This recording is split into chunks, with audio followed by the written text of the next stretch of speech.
Good morning, students. Myself, Rekha Sharma, and I am taking online class of MSc Final Organic Special, Semester 3rd, Paper 5th, Organic Synthesis.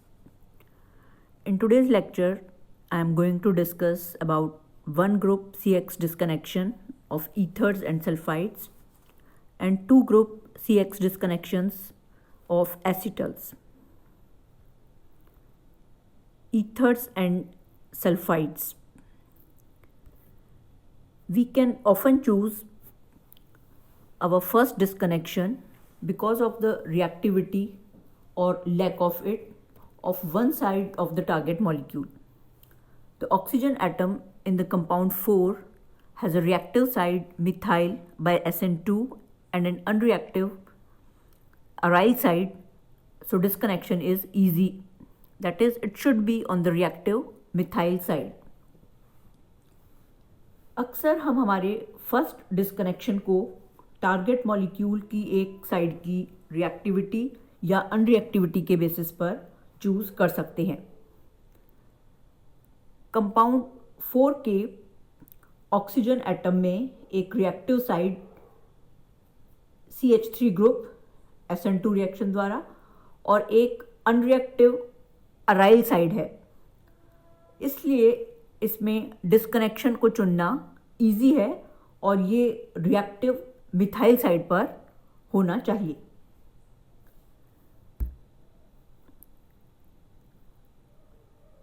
The retrosynthetic analysis and design synthesis of compound 4 can be given by the following equations. Compound 4 के रिट्रोसिंथेटिक analysis में carbon oxygen ether bond के disconnection से हमें एक oxy anion और एक अन्य reagent CH3Y या MEY प्राप्त होता है. इस आधार पर कंपाउंड 4 के सिंथेसिस को डिज़ाइन किया जा सकता है, जिसमें पैरा या 4 मिथाइल फिनॉल या पैराक्रिजोल की रिएक्शन डाईमिथाइल सल्फेट से NaOH की प्रेजेंस में करवाने पर हमें हमारा टारगेट मॉलिक्यूल 4 प्राप्त होता है. The gardenia perfume compound 5 can be disconnected on either side as both involve primary alkyl halides. The benzyl halide is more reactive, but the deciding point in favor of route B is that route A might lead to elimination. Gardenia perfume compound 5 एक ether है और इसे oxygen atom की दोनों sides A और B पर disconnect किया जा सकता है, क्योंकि दोनों ही साइड्स पर प्राइमरी एल्किल हैलाइड्स प्रेजेंट है. रूट ए से कार्बन ऑक्सीजन ईथर बॉन्ड के डिस्कनेक्शन से C6H5CH2OH यानी बेंजिल अल्कोहल और एक एल्किल हैलाइड प्राप्त होगा, जबकि रूट बी के द्वारा C6H5CH2X यानी बेंजिल हैलाइड और एक क्लोरो सब्स्टिट्यूटेड अल्कोहल प्राप्त होगा. और यद्यपि इन दोनों में से बेंजिल हैलाइड अधिक रिएक्टिव है, फिर भी रूट बी इसके लिए ज़्यादा अप्रोप्रिएट है, क्योंकि रूट ए के द्वारा विलोपन या एलिमिनेशन संभव है. अतः इस बेसिस पे हम कंपाउंड 5 के सिंथेसिस को इस प्रकार डिज़ाइन कर सकते हैं, जिसमें बेस 3 मेथिल ब्यूटेनॉल से रिएक्शन करवाने पर उससे एक प्रोटॉन को एब्स्ट्रैक्ट कर लेता है और एक ऑक्सी एनायन प्राप्त होता है. और ये ऑक्सी एनायन नेक्स्ट स्टेप में बेंजिल क्लोराइड से रिएक्शन कर टारगेट मॉलिक्यूल 5 बना देता है. The same principle apply to sulphide RSR- synthesis. The reaction is even easier by SN2 as thiols ionize at a lower pKa than alcohols and anions RS minus is softer than RO minus and thus more nucleophilic towards sp3 carbon. Sulphides के synthesis में भी यही सिद्धांत लागू होता है और इनकी SN2 रिएक्शंस अधिक आसान होती हैं क्योंकि थायोल्स एल्कोहल्स की तुलना में अपेक्षाकृत कम pKa पर आयनाइज होते हैं और साथ ही anion RS minus alkoxy anions की तुलना में अधिक सॉफ्ट होते हैं और इस कारण sp3 कार्बन के लिए ये अधिक न्यूक्लियोफिलिक होते हैं. The acaricide chlorbenzoid 6 is used to kill mites and ticks, is disconnected on the alkyl side rather than the aryl side. Its retrosynthetic analysis and design synthesis can be shown by the following reactions. Compound 6 क्लोरबेंजाइड एक एक्रेसाइड है जो कि ticks और mites को मारने के काम आता है. इसमें कार्बन सल्फर यानी कार्बन सल्फाइड बॉन्ड का डिस्कनेक्शन अराइल साइड पे ना होकर एल्किल साइड पर होता है और इससे हमें एक सल्फाइड एनायन और एक क्लोरो सब्स्टिट्यूटेड बेंजिल क्लोराइड प्राप्त होता है. अतः इसके डिजाइन सिंथेसिस को हम इस रिएक्शन के द्वारा शो कर सकते हैं जिसमें पैराक्लोरोथायोफिनॉल तथा पैराक्लोरोबेंजिल क्लोराइड, सोडियम इथॉक्साइड और इथेनॉल की प्रेजेंस में रिएक्शन के द्वारा टारगेट मॉलिक्यूल 6 या क्लोरबेंजाइड बनाएंगी. 2 group CX disconnections. All the disconnections we have used so far have been one group CX disconnections. That is, we have recognized a single functional group and the disconnection corresponded to a reliable reaction to make that functional group.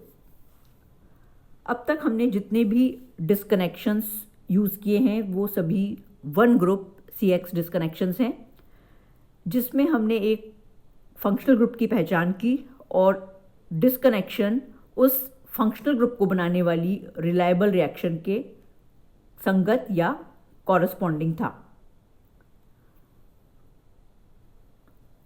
The disconnection in which we use one functional group to help disconnect another elsewhere in the molecule are known as 2-group disconnections.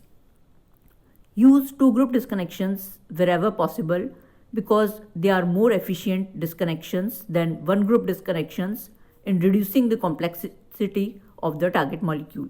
Way disconnections जिनमें हम एक functional group का उपयोग molecule में उपस्थित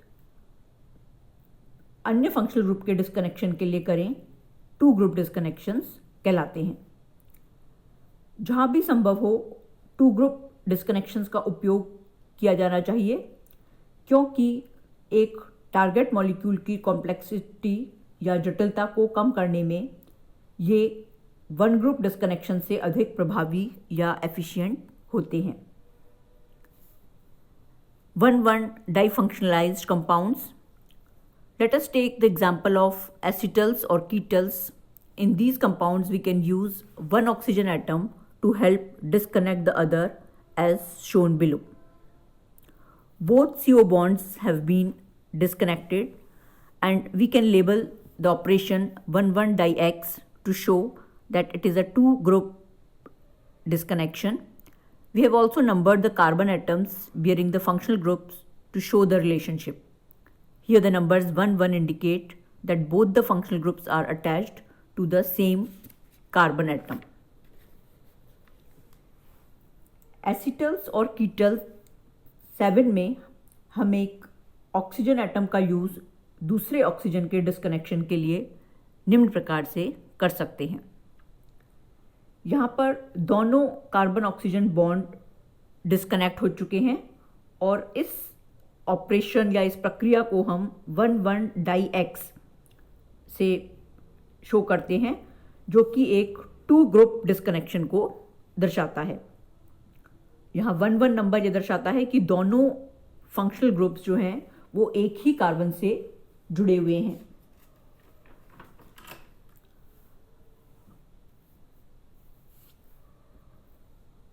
Let us take the example of retrosynthetic analysis of acetyl 8 involving two group disconnection. Its retrosynthetic analysis and design synthesis can be shown by the following reactions. Two group या di X disconnections को समझने के लिए हम acetal 8 के retrosynthetic analysis का example लेते हैं। इसमें हमारा target molecule 8 1,1 di X acetal disconnection के द्वारा C6H5CH2CHO या बेंजिल एल्डिहाइड और 2 मॉलिक्यूल्स मिथेनॉल बनाता है। इसके डिज़ाइन सिंथेसिस को हम इस रिएक्शन के द्वारा दर्शा सकते हैं, जिसमें बेंजिल एल्डिहाइड मिथेनॉल के 2 मॉलिक्यूल से एसिड की प्रेजेंस में रिएक्ट कर टारगेट मॉलिक्यूल 8 बनाता है। Acetals are examples of a general type of molecules 9 in which 2 heteroatoms are both joined to the same carbon atom. This carbon is at the oxidation level of a carbonyl group and the molecule is made from a carbonyl compound and 2 nucleophiles. Acetals ऐसे general type के molecule के examples हैं जिनमें 2 heteroatom एक ही carbon परमाणु से जुड़े होते हैं। यह कार्बन कार्बोनिल ग्रुप के ऑक्सीडेशन लेवल पर होता है, या दूसरे शब्दों में एसिटल्स एक कार्बोनिल कंपाउंड और 2 न्यूक्लियोफाइल्स के द्वारा मिलके बने होते हैं। If 1 heteroatom is present as an OH group, then only 1 nucleophile is involved, and such as cyanohydrin 10 are obviously made from carbonyl compounds and HCN. यदि एक हेट्रोएटम OH ग्रुप के रूप में प्रेजेंट है तो केवल एक न्यूक्लियोफाइल इन्वॉल्व होता है, और साइनोहाइड्रिन 10 जैसे मॉलिक्यूल्स कार्बोनिल कंपाउंड और HCN यानी हाइड्रोजन साइनाइड से मिलकर बने होते हैं। कंपाउंड 10 या साइनोहाइड्रिन में ऑक्सीजन एटम पर present unshared electron pair carbon atom की तरफ माइग्रेट होता है, और साथ ही साइनो ग्रुप Cn- आयन के रूप में निकल जाता है, जिससे एक ऑक्सोनियम आयन और साइनाइड आयन प्राप्त होते हैं।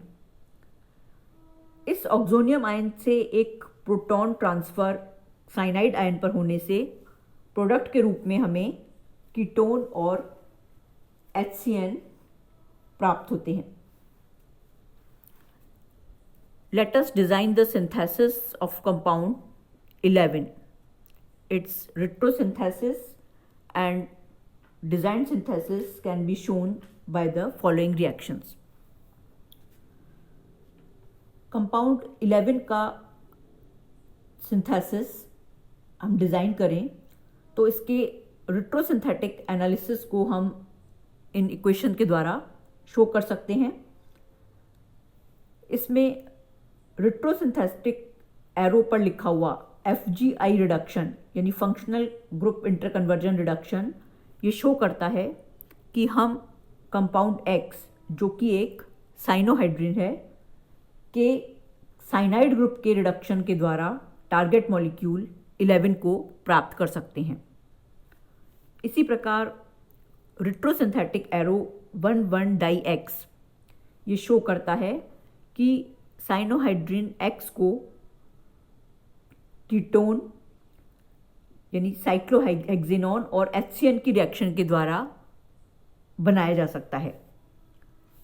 इस आधार पे हम टारगेट मॉलिक्यूल 11 के सिंथेसिस को डिज़ाइन कर सकते हैं।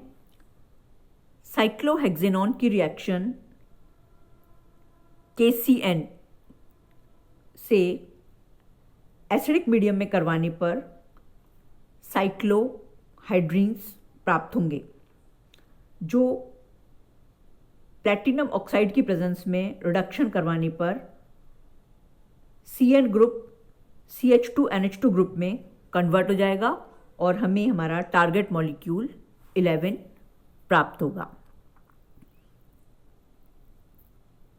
Thank you.